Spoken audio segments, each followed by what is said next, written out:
ఏపీలో పథకాలు ఎంతవరకు అమలైనాయి అనుకుంటున్నారు? అయితే చంద్రబాబు గారు ఏం చెప్తున్నారంటే కొన్ని ఎందుకు అవ్వలేదని అడిగినప్పుడు పాత ప్రభుత్వం ఏదైతే ఉందో అది ఖజానా అంతా కూడా ఖాళీ చేసి వెళ్ళిపోయారు.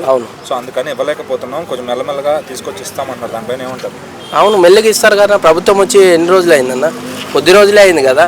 మరి జగన్ గారు ఉన్నప్పుడు ఆ ప్రభుత్వంలో ఖజానా ఖాళీ చేసి పోయిండ్రు. ఇక్కడ ఏం లేవు, మళ్ళీ అప్పులు తెచ్చి మళ్ళీ పెట్టాలి ప్రజలకి ఏదైనా సరే. మరి దానికి టైం ఇవ్వాలి, టైం ఇస్తే అన్నీ చేస్తారు. సో చంద్రబాబు నాయుడు గారు చేసే వ్యక్తి కదా. సో ఆయన నమ్ముకుంటే ఇంకా ఆయన న్యాయం చేస్తాడు అందరికీ. సో అది సో ఇప్పటికే 7 నెలల్లో దగ్గర 3 లక్షల కోట్ల దాకా పెట్టుబడులు తీసుకొచ్చి అప్పు చేస్తున్నారని చెప్పి అవతల వాళ్ళు పేటీఎం బ్యాచ్ అంటే అంటున్నారు. మరి దానికి ఏమంటారు?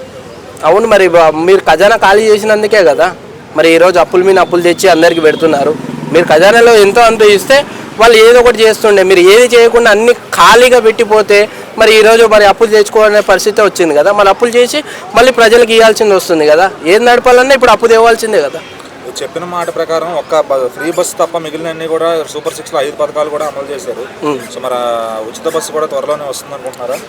అంటే ఉచిత బస్సు నాకు నచ్చలేదన్న.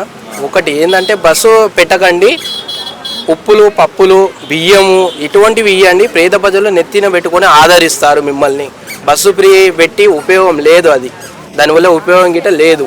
ఉప్పు పప్పు ఏవైతే ఉన్నాయో బియ్యం కానీ అవి ఫ్రీ ఇవ్వండి.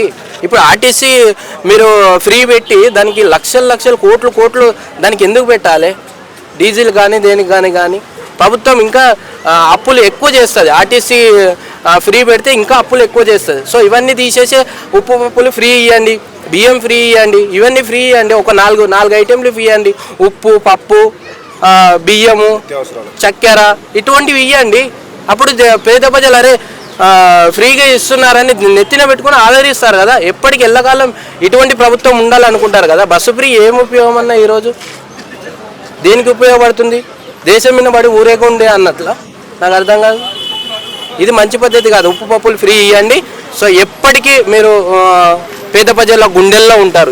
ఇది చెప్పగలరు. ఈ కేంద్రం ఇచ్చే డబ్బులు మరి పవన్ కళ్యాణ్ గారు ఏమన్నా తీసుకొచ్చే ప్రయత్నం జరుగుతుందంటారా? ఎందుకంటే ఆయనకి కేంద్రం ఏదో ఒకటి చేద్దామని వాళ్ళు ఇదిగా ఉన్నారు. అవును. సో మరి వాళ్ళు ఏమన్నా ఫండింగ్ గట్టిగా ఇస్తారా స్టేట్కి ఉపయోగపడేటట్టు? అవును, ఇవ్వాలి. ఎందుకంటే కొట్లాడే సత్తా వీళ్ళ దగ్గర ఉంది.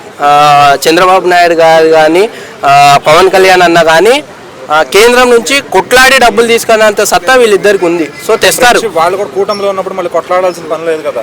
అంటే మాట్లాడి తెచ్చే సత్తా వాళ్ళ దగ్గర ఉంది. సో ఎట్టి పరిస్థితుల్లో కేంద్రం నుంచి వీళ్ళు డబ్బులు తెస్తారు. ఇది అయితే గ్యారంటీ. ఇప్పుడు అదే పనిలో ఉన్నారు. ఇక్కడ అప్పులు చేయకుండా కేంద్రం నుంచి డబ్బులు తేవాలనే ప్రయత్నంలోనే వీళ్ళు ఉన్నారు.